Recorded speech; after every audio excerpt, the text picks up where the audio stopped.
Assalamualaikum warahmatullahi wabarakatuh. Bismillahirrahmanirrahim. Alhamdulillahirabbil alamin wassalatu wassalamu ala asyrofil anbiya'i wal mursalin sayyidina Muhammad wa ala alihi washabihi ajmain, amma ba'du. Puji syukur marilah kita panjatkan kepada Allah Subhanahu wa taala yang telah memberikan rahmat, taufik serta hidayahnya.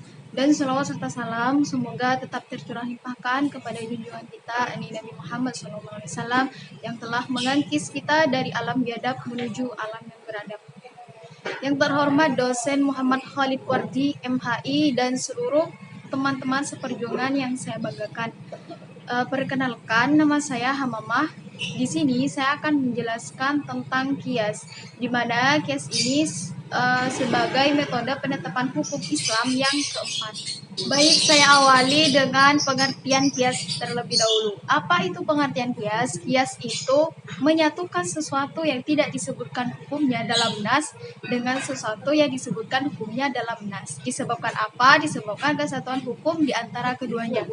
Jadi, suatu persoalan yang tidak diatur dalam Al-Quran dan hadis itu disamakan dengan status hukum suatu persoalan yang sudah diatur dalam Al-Quran dan hadis. Saya ulang ya. Jadi kias itu sesuatu yang tidak disebutkan dalam Al-Quran dan hadis. Suatu hukum, suatu persoalan ini disamakan dengan sesuatu persoalan yang sudah disebutkan dalam Al-Quran. Karena apa? Karena ada kesatuan ilat hukum di antara keduanya. Setelah kita memahami apa definisi kias, selanjutnya yaitu rukun kias. Rukun kias itu yang pertama yaitu far'u atau huruf. Jadi far'u atau huruf itu peristiwa yang baru tidak ditemukan dalam Al-Quran dan hadis. Peristiwa baru yang tidak ditemukan dalam Al-Quran dan hadis. Yang kedua yaitu asal. Asal itu peristiwa yang diatur dalam Al-Quran dan hadis. Kemudian yang ketiga yaitu hukum asal. Jadi hukum asal itu status hukum yang terdapat pada asal. Yang keempat yaitu illah. Illah itu motif timbulnya hukum atau suatu sifat yang menunjukkan adanya hukum. Langsung contoh saja biar lebih paham. Far'u adalah peristiwa baru, yaitu seperti jenis miras atau narkoba. Nah, kemudian asalnya itu khomer. Asal itu ya sudah diterangkan dalam Al-Quran. Kemudian hukum asalnya yaitu haram. Jadi khomer itu hukumnya haram dan miras itu belum ditemukan hukumnya. Nah, ilahnya itu apa? Ilahnya sama-sama memabukkan. Memang di dalam Al-Quran tidak dijelaskan bahwa narkoba atau jenis-jenis miras itu haram, tapi di dalam Al-Quran itu dijelaskan bahwa khamar itu haram. Maka hukum jenis miras itu dikiaskan karena mempunyai ilat yang sama-sama memabukkan. Maka jenis-jenis miras atau narkoba itu hukumnya haram. Nah, kenapa? Ilahnya itu sama-sama memabukkan seperti itu. Kemudian contoh lain seperti far'unnya beras jagung dan sagu. Nah, asalnya itu di dalam Al-Quran cuma dijelaskan dengan gandum kurma.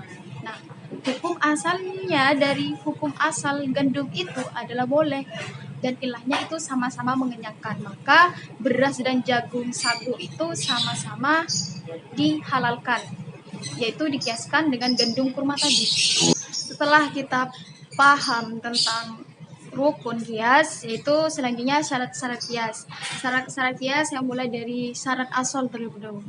Hukum asal itu adalah hukum yang tetap berlaku, bukan hukum yang telah dinasakh.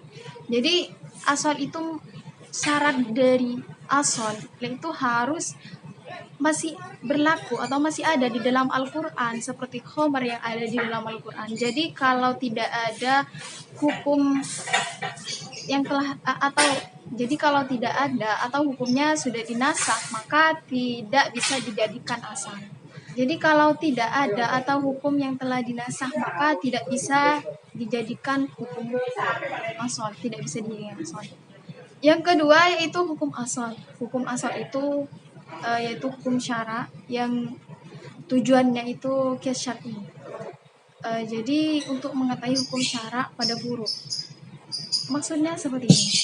Hukum pada asal itu harus syara, bukan hasil pemikiran manusia. Nah, kemudian sekarang yaitu syarat dari far'u. Syarat dari far'u itu far'u tidak mendahului asal dalam keberadaannya.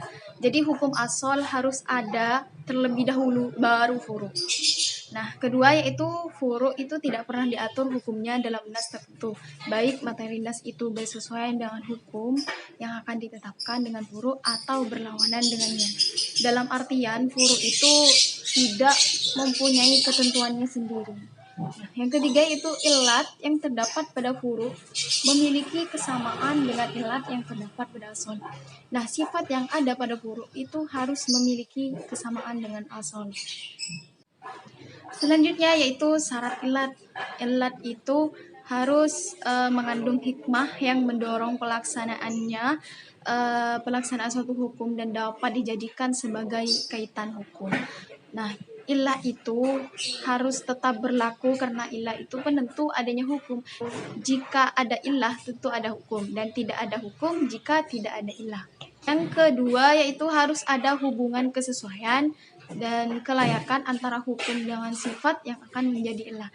Maksudnya hukum itu harus terwujud ketika ada ilah, karena adanya ilah itu demi kebaikan manusia. Lanjut dasar hukum metode kias. Kias itu memiliki dasar yang bersumber dari Al-Quran.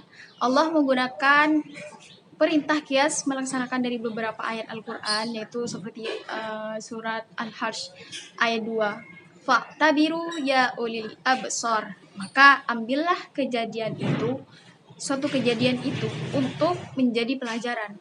Ya ulil absar, hai orang-orang yang mempunyai pandangan. Jadi memang dalam penetapan hukum kias itu harus orang-orang yang benar-benar pengalaman, mempunyai ilmu seperti itu. Penjelasan ayat di atas itu dapat dilihat di dalam keterangan yang diriwayatkan dari sanad. Berkata bahwa al-itibar itu dalam bahasa Arab berarti mengembalikan hukum sesuatu kepada yang dengannya. Ia dinamai asal yang dipergunakan dikembalikan secara ibarat. Penjelasannya yaitu iktibar yang dimaksudkan adalah menyamakan status hukum peristiwa yang dihadapi dengan peristiwa yang digambarkan dalam Al-Quran.